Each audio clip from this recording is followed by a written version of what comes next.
The Catholic Morning Show.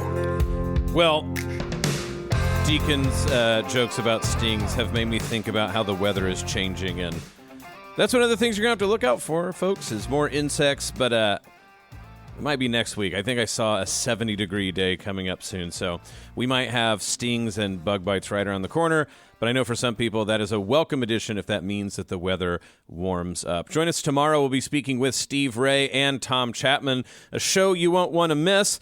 Let's turn now to our final guest of the day. Marcus Grodi is founder of the Coming Home Network International and author of the new book, Learning Contentment, Finding Peace Right Where You Are, from Sophia Institute Press. Marcus, thank you for coming on the Catholic Morning Show. Hey, thank you very much. Good morning, Bo. It's wonderful to have you with us. So, of course, many people know you from, the Coming Home Network and all of the programming, but you've also written many books. What is the sort of motivation to, with your latest book, Learning Contentment, out now for a wonderful consideration for Lent? Well, thank you, Bo. The book admittedly was a very private project at first, maybe a self-centered project. I had reached retirement age, and the issue of contentment became an issue, a concern for me. When you enter retirement, when you choose retirement, that means setting aside a lot of things that have been central in your life.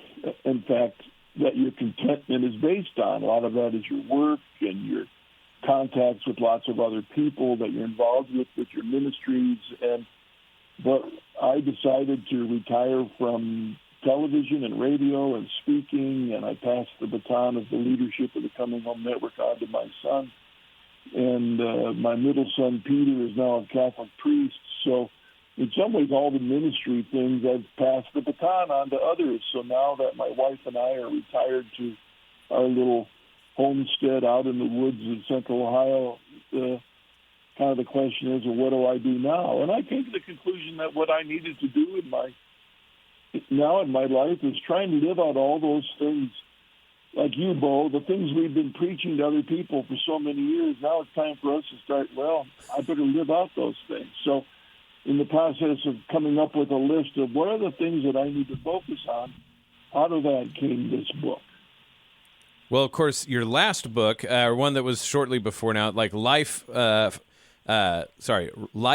Our Land, is one that you've also written as well. So if you go to, for instance, Amazon or like even the Coming Home Network, and you look at the spread of books that you've written, obviously many of them are about evangelization, about conversion and things like this. But I do think there's been a thread that you've been dropping the hints for us about what that might look like. And it seems that your new book, Learning Contentment, is, as you say, a culmination of something else that you've been dwelling on for a while. So has that been the case? Have you seen this grown over the time of your considerations? Yeah, it's hard to summarize in a short time, Bo, but in a way, when I was thinking, okay, what if I were to summarize the things that I believe I need to focus on, and maybe others too, it was taking that book, Life from Our Land, and condensing it down to what are the essential points I tried to make in that book. And the book had a lot of farm analogies and, little stories about our family. But if I cut all that away and said, okay, what are the key points that I need to focus on? And then a friend read my notes and said, maybe you should pass this on to others. That's how this book came about. And the publisher put the line, finding peace right where you are. And in many ways, that's the point. There's so many voices in our culture right now, and it's the crazy time in our culture and world right now that can lead to a lot of discontent, but also give us the idea that to be content, to achieve contentment, I've got to go live somewhere else or find somebody else to focus my life on, or I've got to get rich, or I've got to buy this thing.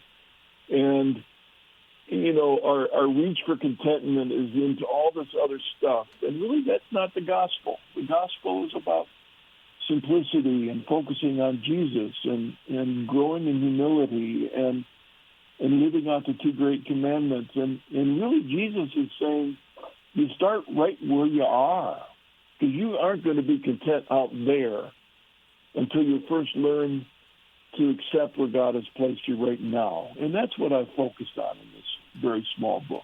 You know, what I love about this is there's two aspects of this book that irony in the best sense, right? Like the irony that the gospel has, right? That it's death is the thing that overcomes life, right? So like Christianity has this deep, wonderful irony about the paradoxical, something coming out of the unexpected. So on one hand, right, you're talking about contentment, but what you've done for most of your career is interview people who've actually made significant changes, people like me who converted. And conversely, you talk about that we have to reduce incessant voices, but on the other hand, what you've done is actually shared many voices with many people. But I actually think this is remarkably consistent and it penetrates to what you're getting at. Like, you have seen people make big changes, and you have heard from many voices, but that's different than discontent or, like you said, this cacophony of incessant voices. Do you think it's precisely because of what you've done for so long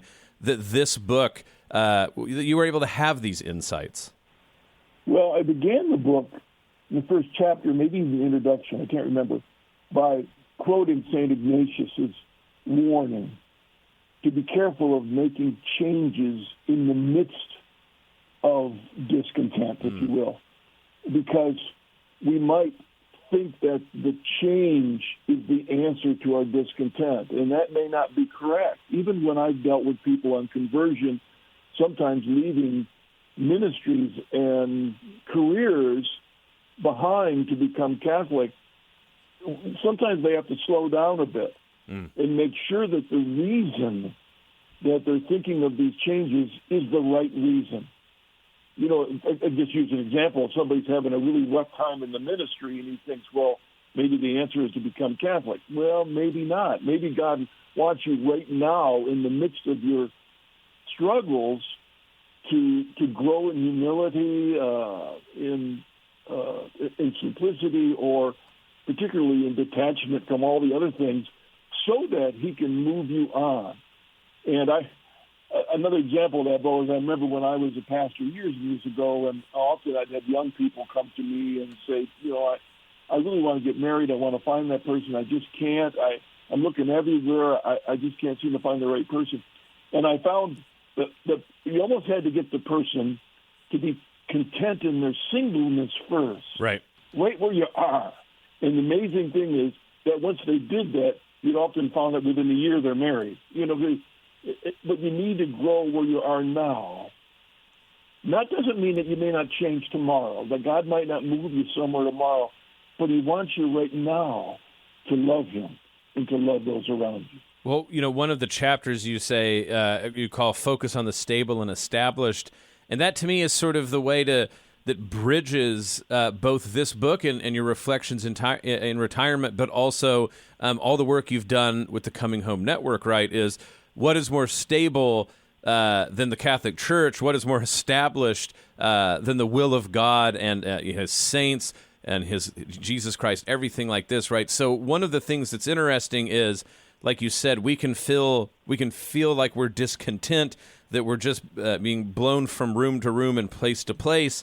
But in many ways, what you've done with Coming Home Network and what you're doing now is a call for people to ask what truly is stable, what truly is established, what is the firm foundation in the middle of the world, like you say, that can seem more and more like it's in upheaval.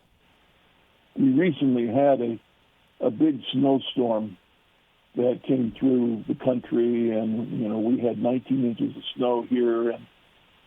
And you know, I remember when I was a kid, we would have deep snow that would last for 2-3 weeks. And that meant that for 2-3 weeks we had temperatures under 30. But the point is, that was life. That was life. The difference today is we have all these weather channels and things that every 5 minutes we get a big announcement. And so the voices just make it this huge story as opposed to it's a part of life. And I think going to the more stable in life involves, in my view, my personal experience, and does involve appreciating the rural life, just looking at a tree or a bird and recognizing that what you see in this is the creative fingerprints of God that go back thousands of years. And they've stayed the same. It's a witness there to the creative genius and generosity and mercy of God. But we're so distracted by everything we see in the world around us, in the news, especially today with the conflicts around the world. And when we look at the stable in our life, I mentioned in the book just reflecting on the fire on a candle that we have in our churches. That fire hasn't changed since creation. Just recognize that fingerprint of God, and it becomes a foundation for everything else in our life. Well, one more time, like I say, the remarkable continuity to me, I remember being on your show on an interview, and it was precisely those fingerprints in my life that we had a chance to talk about. So the fact that what you're talking about is that people need to find those fingerprints everywhere in nature, in the stable things, makes so much sense to me. The book is Learning Contentment, Finding Peace Right Where You Are, out by Sophia Institute Press. Marcus Grodi is the founder of the Coming Home Network International and author of many books. Marcus, such a privilege. Thank you for coming on the Catholic Morning Show. Well, thank you, Bill. It's great to connect with you again. God bless you, my friend. Listen to the Catholic Morning Show weekdays at 7 a.m. Central on the Iowa Catholic Radio Network, iowacatholicradio.com, or the Iowa Catholic Radio app.